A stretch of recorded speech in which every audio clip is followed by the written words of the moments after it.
Hello, you. It's me. And this could just be semantics, but I can't remember who brought it up. It might have been Night Convos. And by the way, shout out to Night Convos. They're just an awesome channel. And just the cutest couple ever. Anyway, they might have brought this up.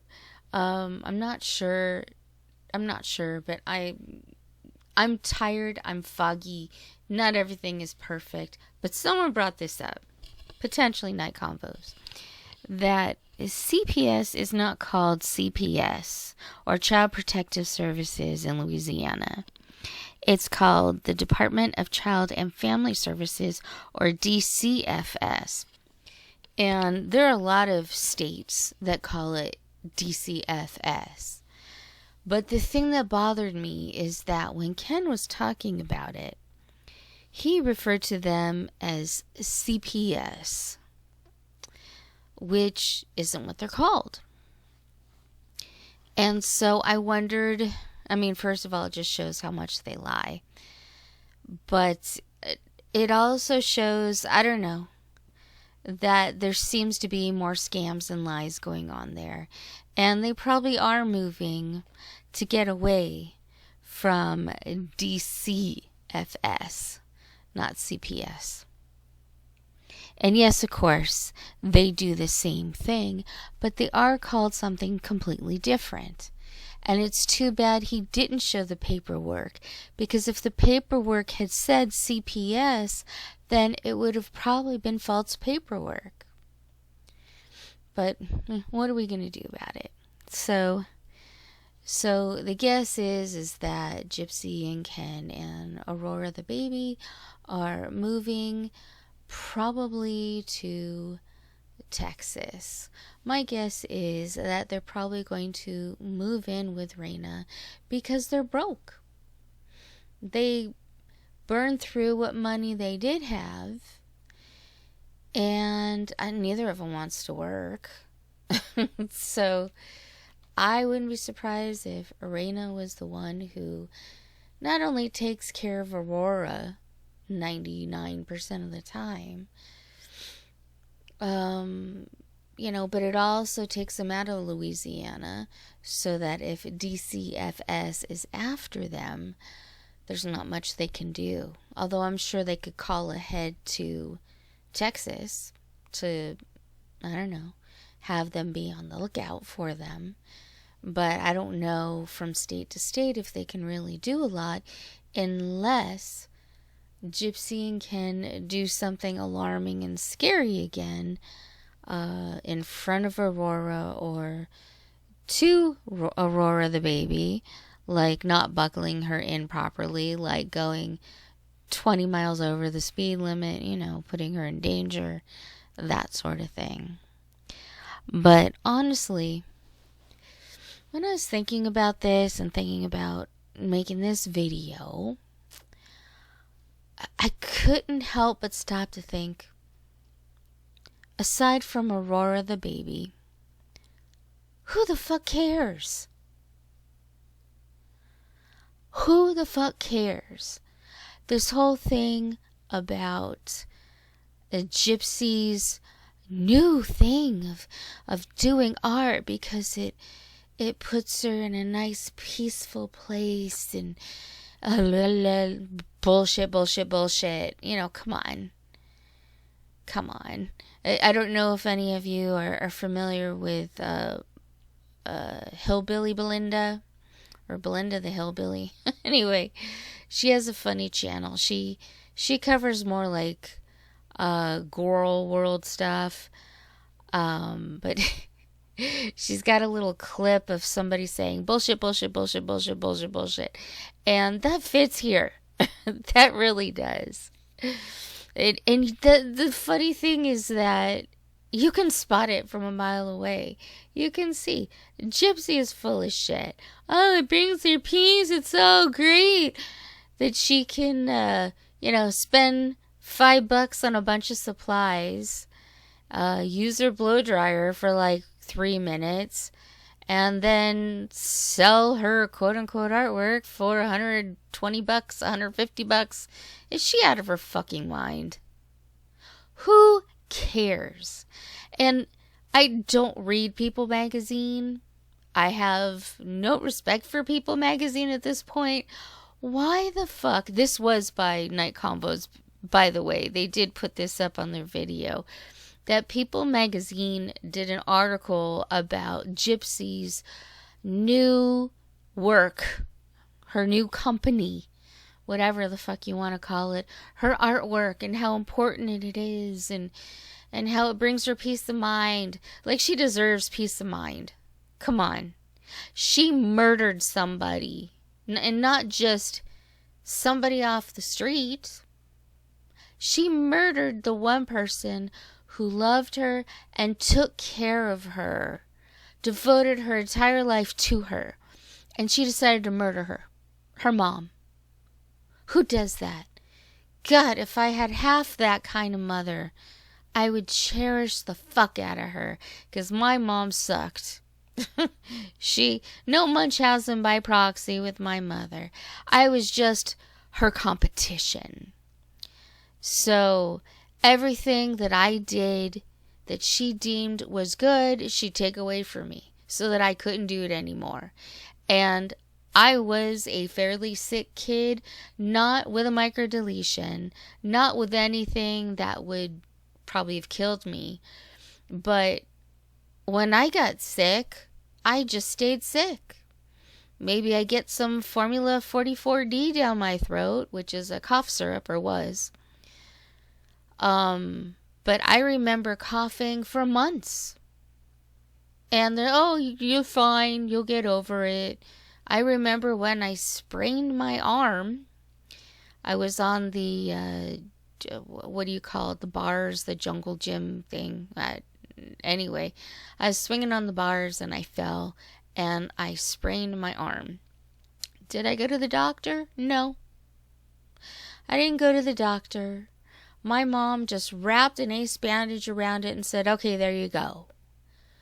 My teacher, as well as several students, thought I was faking it because it just so happened that there was another kid who had a sprained arm in a sling because his parents cared enough for him to take him to the doctor.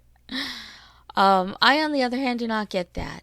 And although I believe it probably was just a sprain, I have a permanent bump on that arm that says maybe there was more damage done than once thought. It's a permanent thing on my arm now, still there. But yeah, I did not have a mother that took care of me in that way, who quit her job and devoted her life to me. And even with having a horrible mom, I still didn't kill her, did I? I still didn't do that. I just left. I left, stopped talking to her, and that was pretty much it. Now she still sends me letters once in a while just to say hello and tell me what's going on in the world, which that's fine. They're not horrible letters, and I appreciate her keeping me up to date on family matters, but I know better than to respond to her because I know what she'll do. She'll take advantage of it, take advantage of me, and I'm just not going to let that happen anymore. There's a lot of qualms that I had about her, but this isn't about my mother. This is about how lucky Gypsy was to have a mother. I mean, look, no mom is perfect. Did she scam? Possibly.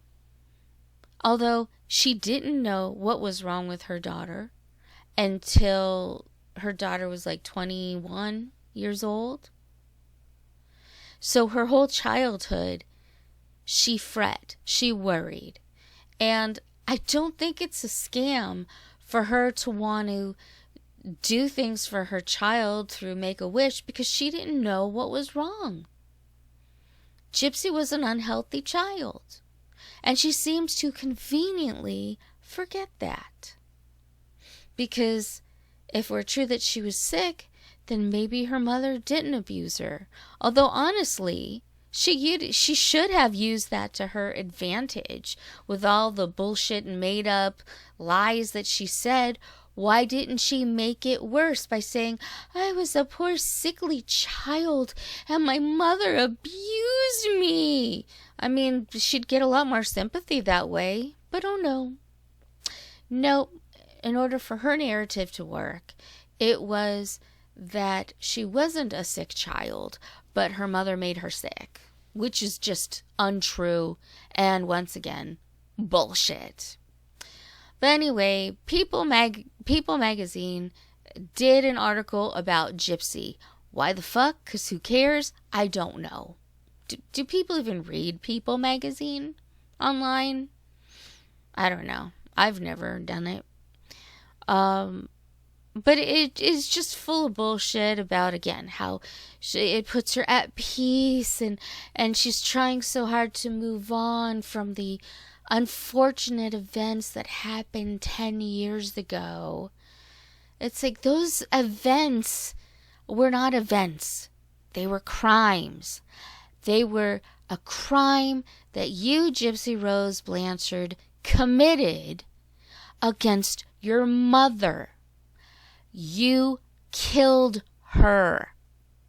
That's not something you just move on from. It really isn't. Even if, for the sake of argument, she did abuse Gypsy, that's still not a reason good enough to murder her. Good enough to practically cut her head off her body, because that's how violent the crime was. And we're supposed to just forget about it because it was, oh my God, so 10 years ago. Oh my God, it's just a cheap, stupid story that happened over 10 years ago. Get over it. Again, is she out of her fucking mind? She's so stupid. She bugs me. But why would anybody care about what she has to say about her art that she puts absolutely little to no effort into? I would suggest, as others like Barbara Ann has suggested, do it yourself. You can get cheap art supplies, and you probably already have a hairdryer in your house. You can pick the colors of paint that you want. You could put sprinkles on it. It doesn't have to be gold. You could draw a butterfly in the middle and then use the hairdryer technique to make beautiful swirls around the butterfly. I don't know. I mean, I'm sure there's a million and one things you can do with it. You know, it would be a fun art project. It's still summer. You know, it'd be a fun art project for you and the kids or the grandkids. You know, maybe it's a little bit warm out and you don't want to go outside because it's over 100 degrees. So you stay inside with the air conditioning and do fun projects. That makes a lot more sense. Fuck, if Gypsy had said, hey, let me show you this technique, and you could do it with your kids or grandkids or just do it for yourself because it's fun like I do, I would have maybe had an iota of respect for her. Probably not. But if she's just teaching people, hey, this is a really fun technique for painting, especially if, you know, maybe you're not particularly skilled in painting or drawing or whatever, but you just want to do something that might be fun and creative. Yeah, that makes sense. Watching her spend 2 minutes on a painting and then sell it for $120, $150, $100, whatever the fuck it is ridiculous. It's just ridiculous. And where was this painting years ago? I mean, there's plenty of criminals out there who have taken up art. And, you know, I hate to say this, but, you know, some of them were pretty good at it. I wouldn't buy it. But why didn't she do that in prison? I'm sure she had ample opportunities. She probably had ample opportunities to do a whole bunch of stuff that she just didn't do because she's a lazy fuck. A lazy, manipulative fuck. Which leads me to Ryan.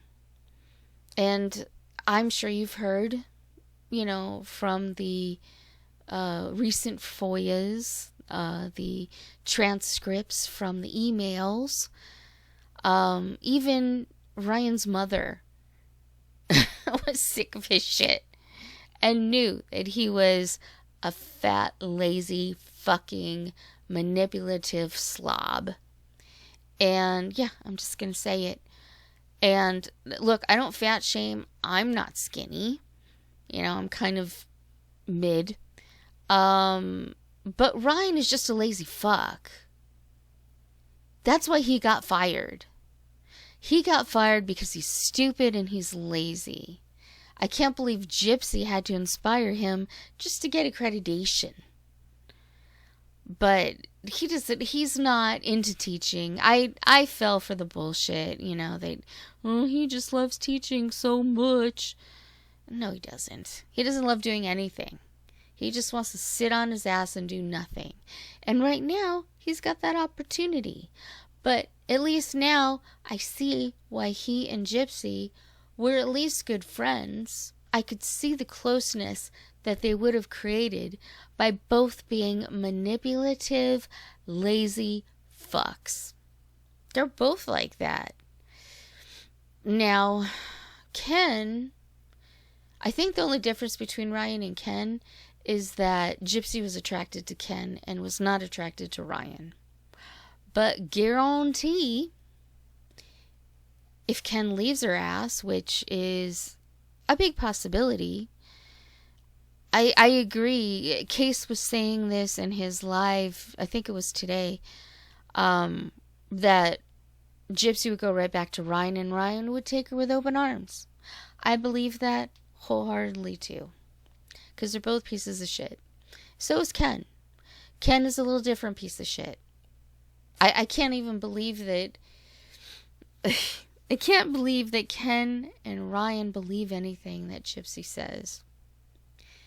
I can't believe they fall for it. Because they are just like her in a lot of ways. Especially Ryan, personality-wise. But, I don't know. I guess you love who you love. And honestly, I'm more than happy for this little triad to continue. Because it keeps Ryan and Ken out of the loop. And Gypsy as well. Out of the loop. Although Gypsy, I am sure, has plenty of other guys that she's talking to. I don't know how. Maybe it's by phone. Maybe it's by email. Who knows? But I'm sure she's got plenty of guys on the hook. She's like Amber Lynn Reid in that way. Amber Lynn, even when she has a girlfriend, is still talking to lots of different women. So that when that girlfriend inevitably breaks up with her, she's got, 2 or 3 other girls that she could choose from. Although, even in Amber Lynn's case, her and Tommy or Emily deserve each other. I think they deserve each other. They're both not great people. And I believe that Emily or Tommy did absolutely hurt Amber. I believe Amber absolutely hurt Tommy or Emily. They should stay together forever. Break up, stay together, stay out of the dating pool, and leave other people alone. That's all I have to say on that one. But yeah, Gypsy, I'm more than happy she keeps this triad alive forever. I still worry about Aurora the baby. And I hope that if they do move to Texas or wherever, I hope that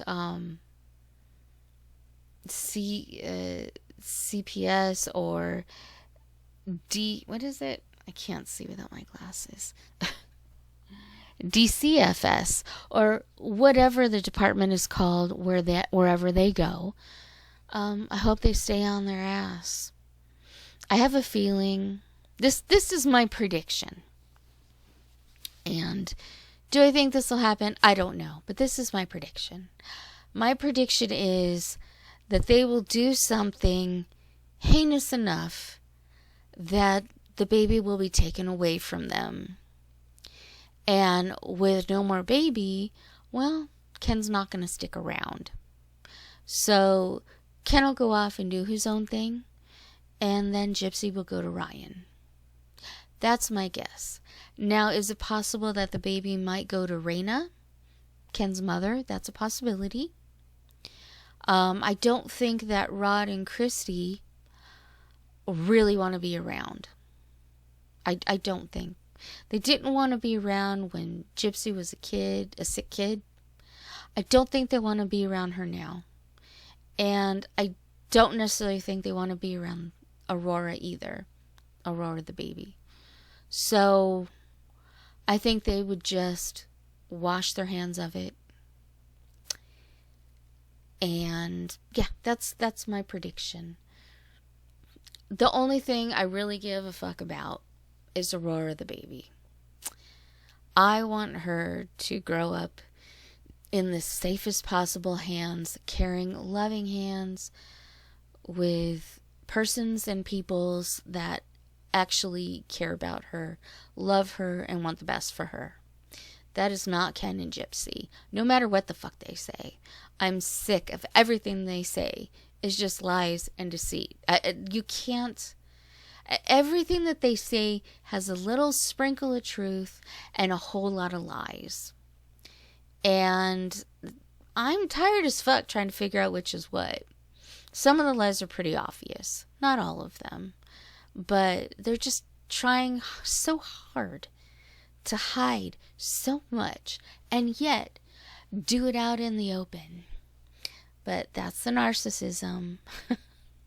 That's Gypsy wanting desperately to have attention.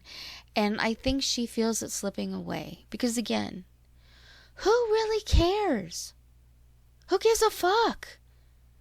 Who cares about her clothes? Or what she uses as a cream rinse? Or who does her hair? Or her makeup? Or where she shits? I mean, who really cares? You know, about her art therapy. Fuck her. I don't care. I don't care. I follow her just for the faint interest because I want to know that Aurora the baby's okay. And that's the honest truth. I don't give a fuck about Gypsy. I really do. I wish she would fall off the face of the earth, and I don't care who knows that. Because there's nothing about her that's interesting. The only talent she has is manipulating people. And even that, once you spy it, it's really easy to pick up on. Because she's not very good at hiding it. She just isn't. She's got her minions. Yes. And I think that they are just a little bit naive, maybe. That's being polite. I don't think that all her minions are bad people. Some of them are. I don't think they're all bad. I think they just fell into the wrong crowd. And the Gypsy is leading them. Gypsy the bad seed. She's leading them all. But I really do. I just keep hoping that things will ramp up. Aurora the baby doesn't get hurt, but does get put into the hands of people that can really care for her. I would actually hope that she would be given to a foster family that adopted her, changed her name, and allowed her to just be a kid and grow up. I think that would be amazing. And then Gypsy, Ken, and Ryan can continue their bullshit trio together. With Gypsy going back and forth constantly, and Ken and Ryan believing whatever she says because they're dumb fucks. All three of them are. They are. They might be okay at manipulation, but again, eventually you can just spot it. For the most part. That doesn't mean I don't get tricked. That doesn't mean you don't get tricked once in a while. I openly have gotten tricked, and I feel a little stupid sometimes for it. But that's because I actually have a heart, and I care about people just like you. We care about people. It's really hard to believe the worst of people because we want to believe the best in everyone. But some people just are evil. Evil, horrible, garbage, trash people that suck. And it's hard to admit it, and sometimes you want to believe it's not true, but it totally is. For every good, there's an equal bad. That's just how it is. And I think once you come to grips with that and accept it, then you accept it and you fight the evil where you can. This is my way of fighting evil. Fighting against Gypsy and Ryan and Ken and the whole clan. Because they're all just horrible people. But the more that they deal with each other, the less they deal with other people. And that just makes it nicer for the rest of us. Anyway, that was my rant for tonight. Thank you so much for listening. And that's all I got to say.